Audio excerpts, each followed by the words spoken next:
So one of the hardest parts for new t-shirt designers is coming up with the design itself. So if you've never created a t-shirt design, you don't know where to put the text or where the graphic goes and how to put it all together. So a few months ago, I made this video right here about 25 layouts. So I showed kind of the basics of it, where to put it, and how to create good looking t-shirt designs. And ever since I made that, a lot of people ask me for examples of these because I did kind of just the graphics of it, like a very simple layout. So over the last month or so, I've been showing on social media the different layout examples for these. So finding it on Amazon Merch on Demand and matching them to my 25 layouts. And more people ask for the whole thing, can I put it all together? And that's what this video is. So I recently updated my 25 layouts and added 25 examples that match the layouts from Amazon. So these are all bestsellers from Amazon, and you can see how these work in real life. Now these are not here so that you can copy the text and the graphics, but they're just to show you how to lay out the text and graphics. So in this video, I'm gonna go over them. I'm gonna go over them one by one, kind of give you some examples and tips on them, and then tell you what I'm gonna do next and where to find these. I'm gonna put them on my digital downloads page, and you can get them for free. But let's go to Affinity Designer and look at these one by one. All right, so here I am in Affinity Designer. You can see this is where I put it all together. These are all the new layouts here, the ones that I did for my posts. So layout 1, 2, I'm kind of combining them. And these are like, if you want to print them out, I made page 1 and page 2, but if you don't and you just want the whole thing, I have them here. And this is the original, the basic t-shirt layouts that I started with a few months ago, and then I just found t-shirt designs to match. Now, this is a good thing to note that there are way more than 25 layouts. These are just 25 basic layouts. And these are the ones that I thought that anybody could do, given kind of this map or this guide here. And you can put it together. If you're new to t-shirt design, I would start with these because these are simple to understand. Of course, there's lots more out there, and you can basically do anything you want once you kind of learn the basics. But I think if you don't know how to lay out a t-shirt, these are some good ones to start with that I found on Amazon. So let's go back. I'm gonna go to this one and kind of zoom in and show you. Now again, these are just examples from Amazon. I don't want you to copy and just have a Viking here and say skull. The idea is to use the graphic and the text. So I'm gonna go over this guide one more time if you don't understand. This black thing is where you would put the text. So it can be one word, 2 words, a phrase, whatever fits in that space. This one kind of just shows that there is a graphic there. So you can get your graphic from Creative Fabrica, Kittl, Canva, or wherever you get your graphics from. And then this is just showing, this is the tall rectangle shape that you should try and fill.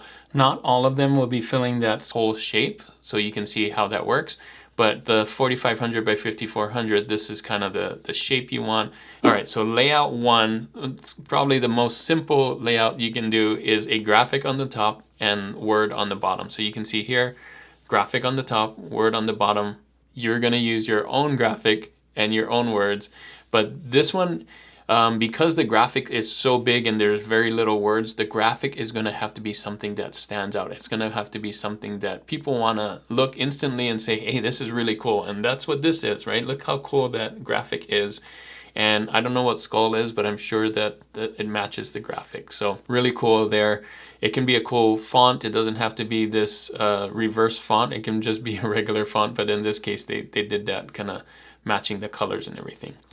All right, number 2, same idea, but taking it one step more, is adding 2 lines. So if you have a longer phrase, a different graphic, of course, and you can see this graphic matches the phrase, and this one's funny. So you're gonna wanna do something entertaining or funny or something that the audience will react to. And so that's what this is, the graphic right here. Now you can see in this example 1, it's not in a box, but this one was in a box, so with the background, and you can do that too. It can fill that shape. It doesn't necessarily have to fill that. I know I put a box here, but it doesn't have to be a box or a rectangle. It can just be a graphic. Number 3, kind of the same idea, but then switching where the graphics go. So you can see these are like super basic, right? The graphic is in the middle, and I put a line of text. Again, this doesn't represent a word, represents a line of text. So it could be 2 words underneath, and that's what this is. So graphic in the middle, text on the top, text on the bottom, and go and find something that relates. So you can see this one, again, don't copy this, but this one, jaw ready for this, and it has a shark. Those words match the graphic, right? It relates to each other. So, and again, you can use all kinds of different fonts. Like this is a different font than that font, and so is that one, right? So I'm not saying to use a specific font. We're just showing you where to put the graphic and the thing. So you and the text. So you're gonna have to find really good fonts. You're gonna have to write really good pictures. Layout is just part of T-shirt design. It's not all of T-shirt design, but knowing where to put things, I think, can really help. Layout 4, 2 lines of text on the top, a graphic on the bottom below it, right? So very basic. Again, not in a rectangle, but it relates to each other and it works well. 5, so I wanted to show, we already showed that there's a text on the top and text on the bottom, but sometimes it can be different sizes. So you can see here where level is a shorter word, it's a bigger word, it takes up more space. And here where it's unlocked, more letters, you kind of have to shrink it down to fit the space. So that's what this is showing. This is a line of text, but the line of text is a lot shorter or not as tall, right? But it's the same width. They're both the same width here. Layout 6, you've probably seen this one before, and this is where you have the graphic, but it's kind of cut in half, and then you have lines of text on the side. Now, I put 4 here. You don't have to do 4. It's just showing that there is a bunch of text. So this is showing that, 1, 2, 3, 4, 5, 6, 7, 8, 9. It can have a lot of lines of text, but it's just showing that there's text on the side of it. And it can take up the full rectangle, but it doesn't have to, as long as the graphic here makes sense. It should take up most of the tall rectangle, but it doesn't have to take up the full rectangle. Number 7 here. Now this is where it gets just a little bit more complicated, not so basic, but you have the graphic here and then text around it. So you see the graphic is here, and then there's text on the right of it, and then below it too. So kind of in the top left corner of that tall rectangle is your graphic, and it can be a free-form graphic. It doesn't have to be in a rectangle. And you could switch this up too. You could move this to the right and then have text to the left and so on. But this is just showing that the graphic doesn't always have to be the main thing. Sometimes it can be the words. Here's another one where the graphic is big, but then the text is turned on its side. So you can see here where it says scorpions. All the other ones before this, the text was easily read because it was horizontal, where this one's vertical, and you can just turn the text. Now this works really well for designs like in Japanese or other languages where the text can read downwards. This could work really well too. So that's a really fun one. And again, you don't have to have a lot of text here. This is where the graphic's the main star. Layout 9 here is kind of a thinner graphic with more text on the top. So here's 3 lines of text on the top, a line of text on the bottom. It could be 2 lines, but the idea is the graphic is a little thinner, not as big as the previous ones, and the text is taking up most of the room. All right, layout number 10. This is where the text is in the background here, and then the graphic lies on top of it here. So you've probably seen these a lot, but this works case right? You'll see this like with the city names. I've seen this with other things, nurse, or whatever occupations, and then have a graphic that matches what is in the back. In this case, this isn't a dada, but it's a fun graphic that matches that. All right, so here's some other ones. You can turn your text as well. So if you have a graphic like this, now this is kind of text, but kind of a graphic. You see a little graphic here. So this whole thing I'm counting as a graphic, this 50 with the stars and the crown. It could be another kind of graphic, but you can put your text kind of at an angle to match. So that's a new way, that's a different way to stand out rather than just having it horizontal all the time. Layout 12 is kind of doing the same thing as the other one where it was in the top left, but this time the graphic is in the middle, and then we just kind of place text around it. So you can see here, big graphic in the middle, and then the space that is left after the graphic is being filled with the text, right? So there's some space here. I can put my text here. There's some space here, but still in the tall rectangle shape. Number 13, lots of text on the top and then a little graphic on the bottom. And it can be like aligned here, but it doesn't have to be. So in this example, I didn't align all the text, but in this picture example, this real example, they did align the text left and right. So you can do it either way. The idea is having a smaller graphic, not so big, on the bottom. Layout 14 is great where there's little graphics and then a line of text. This eat, sleep, repeat one, you've probably seen a lot, but you can do it with other things. But yeah, the graphic is small here, like 4 of them. I've seen it with 5 as well. And then put graph or text that match that graphic right in here. Layout 15, this is one of mine. This says Baltimore on the top, but you can see the text itself has kind of this arc on the bottom. It's straight on the top, arc on the bottom, and then has this kind of graphic with an art on the top with a line of text below it. In this case, 2 lines of text, but it could just have a line of text. So you can do this kind of treatment in, I believe Kittle can do it. I know Affinity Designer can do it, and so on. Illustrator can definitely do it with the text. So it's going to take a little bit more work to make your text like this, but I think it's a good way to stand out. 16, this is what I call like my athletic design. We'll have more over here as well, but you have this round art text here. You can kind of make that on a circle or whatever way you want. You can also bend it in Affinity Designer and Kittle and all of those. But you have that on the top, a graphic in the middle, and then a line of text on the bottom. Very simple, basic design, but you're gonna have to learn how to bend these words now, this line of text, right? So you can see it's not just one word. This one has 2 words, San Diego. Here's another one where you're bending the text again, but then 2 lines on the bottom, and those 2 lines can be closer to each other with the graphic in the middle. And so all of these ones, well, not all of these, but these next few ones are going to be bending the text. So bending on the top and bending on the bottom. You can go both ways in Kittle and in Affinity Designer. I have videos for that. And then a graphic in the middle. So very, very basic one that does really well on t-shirts. So layout 19 here, kind of the same idea as the one above, but the difference is you've seen these on the side here. So for athletic designs, you have established 1848, right? Or whatever it is. There's usually two things here on the side, some little text and then a line of text on the bottom. So these do really well for like athletic designs, school designs and things. Sometimes there's a school logo or emblem in the middle.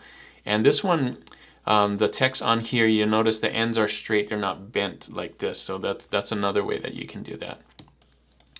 Layout 20 now is I'm getting into the vintage sunset designs where these are very popular on Amazon and I found a lot of them, so I put these in here. So there's the vintage sunset in kind of a circle, but the bottom's cut off. And the reason that the bottom is cut off is so that it's a straight edge, and the straight edge matches nicely with the line of text right here. So that's how that works. You can see that. Kind of now that you know how to bend the text, now you can bend it around like a circle, a vintage sunset. So here's another one. It could be a vintage sunset, but another shape that looks like the vintage sunset where it's kind of a half circle are these rainbows. So sometimes you can do the rainbow here or the vintage sunset and just a line of text underneath, and that works really well. Again, the graphic is going to have to be very strong because you only have like 1 word or 2 words down here. So in this case it is. I think it is. It matches the nurse here. Example 22, another vintage sunset. Graphic in the middle, 2 lines of text. So you can see kind of doing the same thing that we did last time. You can put your text anywhere around this vintage sunset and it will kind of work. Layout 3, you might have a graphic in a circle, or 23, you might have a graphic in the circle here, and then now you can bend it around that circle. So learn how to do those, bending your graphics around it, typing it on a path, on a circle. I'll have more videos for that. But yeah, something very basic that if you're a t-shirt designer and you know that, you can do a lot of these layouts with that on here and bend it this other way. Here's one now that you have a circle graphic, but you're putting it inside of a circle. So you make your circle and then wrap your text inside the circle here. And this one still has the established 1969, but it doesn't have to have that. I could have left this out, but that's what this example is showing. So you could put two things in here, but the graphic is in the middle inside of a circle, and then you have another actual circle in here with the text. So this one works really well for sports again, and for it looks like a label, so it does really well, and the circle shape is great on t-shirts anyway. Okay, rounding it out here, now that you know how to do the circle, you could do an ellipse or an oval here. And so that's what this one's showing. Probably the most complicated one. I saved it for last on here. I call it basic layouts, but I've seen this a lot in the past, and these just is classic for labels, beer logos, any kind of thing like that. Could work for any niche really, but you see there's an actual oval here, an actual oval where you put the text inside the oval. So that's it. That's all 25. And again, just here, don't copy these words. I don't want you to come in here and make another monster truck with a vintage one. Like, that's not what this is for. This is to show you, if you have an idea, if you know that you're going to do St. Patrick's Day, for example, and you have a circle graphic and some words, maybe this layout would work, right? If you could work this for any niche, right? Any of these can be for any of the niches, St. Patrick's Day, Valentine's Day, summer, whatever it is, it would work. I'm gonna put this on my digital downloads page. You're gonna have access to it. It's gonna be free. Leave it on your desktop or wherever if you need help. This one is for all Merch by Amazon. These t-shirts were all found on Merch by Amazon. I'm planning on doing another one for TeePublic. So I'm gonna go back and look at TeePublic's bestsellers, do 25 more layouts. May not be basic at this point because I've did most of the basic ones here, but I'm going to find some other layouts that you can try that work well on TeePublic, and maybe do one for Etsy and do one for whatever it is. So let me know in the comments which one you think I should do next. I'm thinking TeePublic. I know Etsy should be there at some point as well. And I think this can be really helpful. So there you go, 25 t-shirt layouts with examples. They're all there for you. You can try them out. Go on Canva, go on Kiddo, wherever it is, and maybe try these out with the next thing that you're gonna design. If you have a line of text, if you don't have a line of text, go to ChatGPT or AI and try and find one, or find a good one that's trending, and then find a good graphic. So I did this video recently right here and talking about 5 things that a t-shirt design needs. So you might want to watch that to help you, because layout is just part of it. You're gonna also need fonts and graphics, and it explains it in that video. So hopefully that video helps you now that you have these layouts. Thanks again for watching. Hope you get lots of sales. And as always, guys, keep creating and keep learning. I'll see you on the next one.